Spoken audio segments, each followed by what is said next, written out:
Hey friends, information that I have about the eclipse coming up on April 8th is going to blow your mind.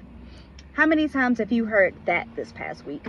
So I just want to talk about those videos that I keep seeing over and over, and a few of the verses that they're using to support their claim that this eclipse is like bringing in the end times, you know, that it's the sign of Jonah and all these things. It's going through 7 cities called Nineveh, through a town called Rapture, I believe in Indiana. And then 7 years ago, there was an eclipse that went through 7 cities called Salem. And that's like really, that's cool and all, but you know, let's discern. This eclipse is not going to bring in the end times. I mean, there are, you know, just scripturally other things that need to happen before that happens. But anyway, I want to talk about 2 verses that I keep hearing in those videos. One is, this is Jesus talking, and he's saying, "You wicked and adulterous generation, you seek a sign, and the only sign you'll get is the sign of Jonah." So he's speaking though about his being dead for 3 days, you know, and then rising. Like Jonah was in the belly of the fish for 3 days, so it was, you know, kind of a comparison there. And then the other verse that I hear is from Matthew 24, and it's saying, you know, as it was in the days of Noah, so it will be, you know, in the time of the coming of the Son of Man. But if we look at the verse directly after that, it gives oh Lord, I can't talk today, but it gives an example of what he meant by that. In the next verse, it says, you know, they were eating, they were drinking, they were marrying and giving in marriage, and then the flood comes, right? So it's really talking about just as a society or as population, right? They're just living their normal lives, not expecting anything catastrophic to be on its way, definitely like coming imminently.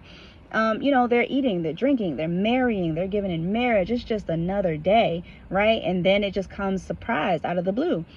And that's kind of, you know, what he's talking about. There's another verse that says, you know, that when Jesus comes back, it's like he's coming back like a thief in the night, right? Because you don't know when a thief in the night is coming. It's like, surprise, here I am, right? And his coming is going to be similar.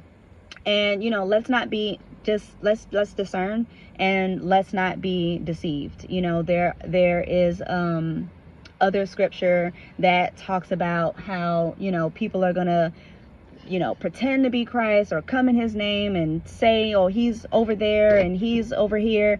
And he warns us, you know, not to go, because people are going to be deceptive. People are going to try to deceive you.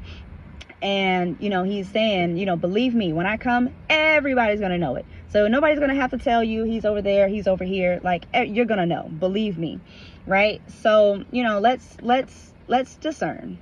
You know, it's kind of like, I'm going to say, just a little bit frustrating when I see people like, you know, being deceived this way and kind of feeding into it. You know, I'm giving grace because they don't know, you know, and I have struggled with, you know, myself in reading the entirety of the Bible. I still haven't read it in its complete entirety, but I have read and listened to it enough to kind of just know how to discern in that way. So I'm definitely going to invite you to, if you don't have the YouVersion Bible app, I love it. It gives a lot of different of the versions, and you're able to listen to most of them. If you're like me and you're like, I don't like to read, or if you come up with all the excuses, I don't have time and I've got kids and all of this stuff, I'm working, blah, blah, blah. You know, on your commute is where I started. In my commute, I would just listen to the scriptures, and I tell you, the stuff that I have learned just by listening, I have absorbed just more of it than I ever have before. So I'm gonna invite you to listen or read, you know, if that's your preference.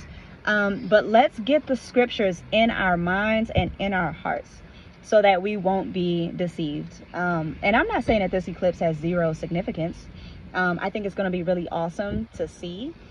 But, you know, eclipses happen, you know, every few years. It's not, you know, I don't think it's anything significant as far as the end times, you know. So let's discern. Let's not be deceived, and let's dive into those scriptures, guys. All right, if you want to see more Christian content and Christian parenting content, follow Bundles of Chaos or subscribe, depending on where you're watching. I'll see you on the next one.